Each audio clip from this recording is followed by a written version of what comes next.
What's up guys, welcome back to the channel. My name is Jordan and today is episode number 5, the exterior transformation of the Datsun 280Z. And a couple episodes ago you saw me make an aluminum front grille for the top part of the car, but now I'm making an aluminum grille for the bottom part in the same style. And if you haven't seen that video, go check it out now because it's going to give you a lot of context of what I'm doing today. But if you did like that first video, you're definitely going to like this one. So stick around.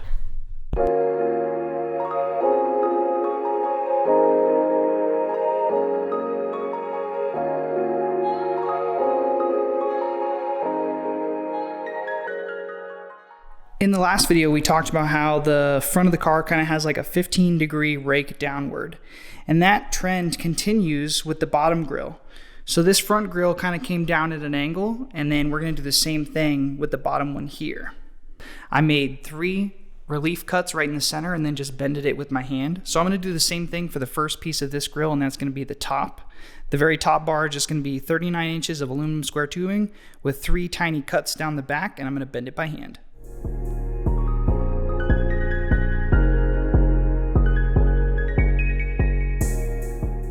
Mocking it up right here, I can see that I need to mount it just about right here so that it hides within the bumper itself.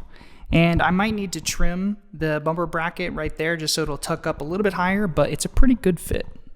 And to begin making my bottom piece, it's going to be a little bit more complicated because I have this bend right here, but we're going to use a similar method that we did to make the crease in the middle of the grille. But to make these first measurements, I'm going to put this in here, and then I'm going to measure where I need to start making my cuts, which is right about right here, and then we can start making that gradual curve up. Before I chop up another 48-inch piece of aluminum, I got this little short one here with 1-inch increments put into it.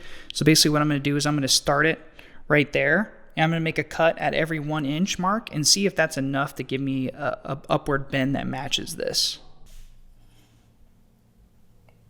Oh my god, yeah, so I'm gonna need way more cuts than that to make a nice bend. Way more. So that was 20 cuts in a 3-inch piece of metal. And that gives us a nice, really nice curve going up the side of the bumper. And doing all this work is gonna help us figure out how much material we need for this bottom piece here. So I know from here to there is 16 inches, and then I need 3 inches for the curve. And then I'm gonna add another 3 inches straight at the end. That way I can reach the top piece. But then if we add that up, that's 16 plus 3 plus 3, and that's 22 on either side, so that's 44 inches for the whole piece.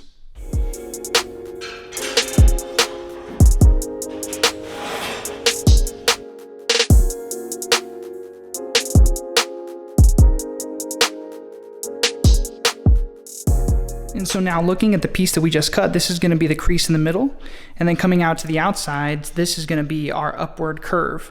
So I'm going to give it a bend and see how it fits.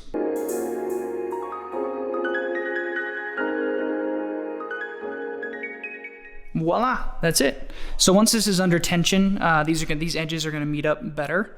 But then once they meet up, I'm just going to make some brackets to hold it together here and there. I'm also going to make some brackets to reinforce this back edge.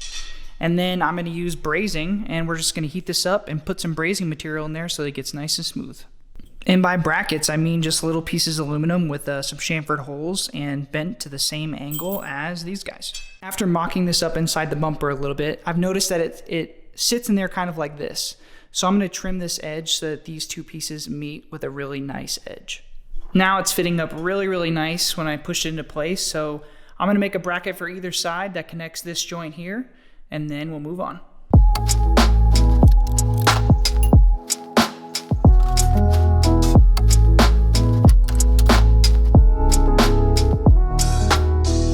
Need a little monster break.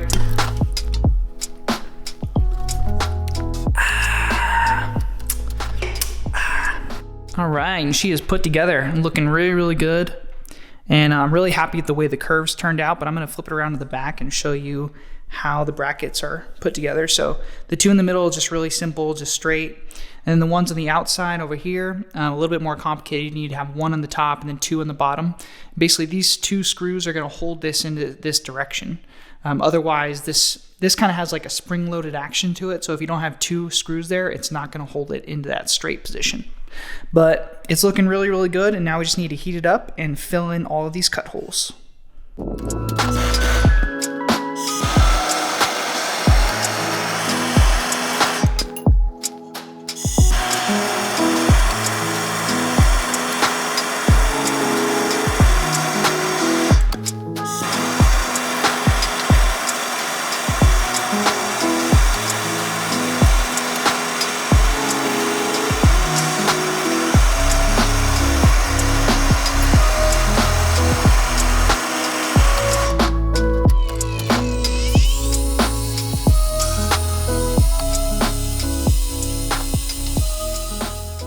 All right, so after a fair bit of grinding with a flap disc and sanding by hand, I was able to get it reasonably smooth, definitely a whole lot better than just the raw brazing. But yeah, it's looking really, really good. And then now the next step is gonna be finding a place to mount it into the car, and then we are in the home stretch, guys.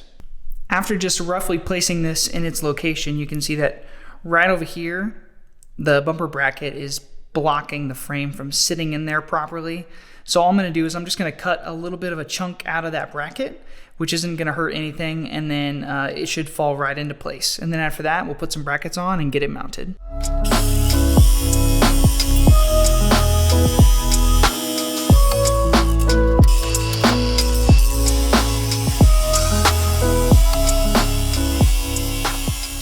Yeah, but I think she's looking real good, dude. I think, dude, she's looking real nice. When I had the grill on the car, I made some marks where the bumper bracket is, and then off camera I made some 90-degree brackets. And so basically, I'm just gonna have these two brackets sandwich the bumper bracket, and that's how it's gonna mount to the car.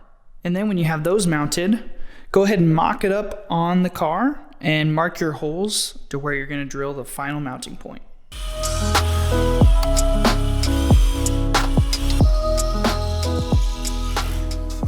Alright, so I just went and painted the holes I just drilled so they don't rust, but in the meantime, while they're drying, let's start fitting up our mesh. And I gotta take my scrap piece of aluminum tube and put it in the crease of your garage floor.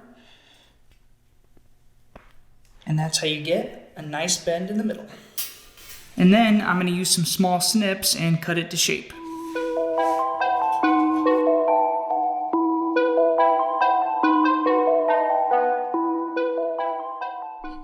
All right, guys, let's put this thing on. I'm excited. It's gonna be sick.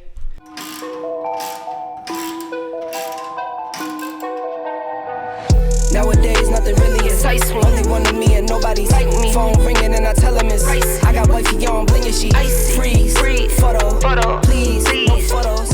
Jeez, no, please, no photos. All right, guys, that's all I've got time for today. So I hope you like the new front lower grill, and it turned out exactly the way I wanted to. It's a little bit aggressive, and I love that it comes to a point in the middle, just like the front valence, just like the upper grill. It all matches, and I think that's really awesome. It's a little bit in your face, and I think it's gonna get toned down a little bit when I get it powder coated black or another color. But for now, I'm still just super happy with it, and I hope you guys are too. So let me know what you think down below. Otherwise, like the video, subscribe to the channel. There's plenty more to come. I just gotta figure it out. So thanks for watching. We'll see you at the next one. We'll get it to focus. Okay, maybe not.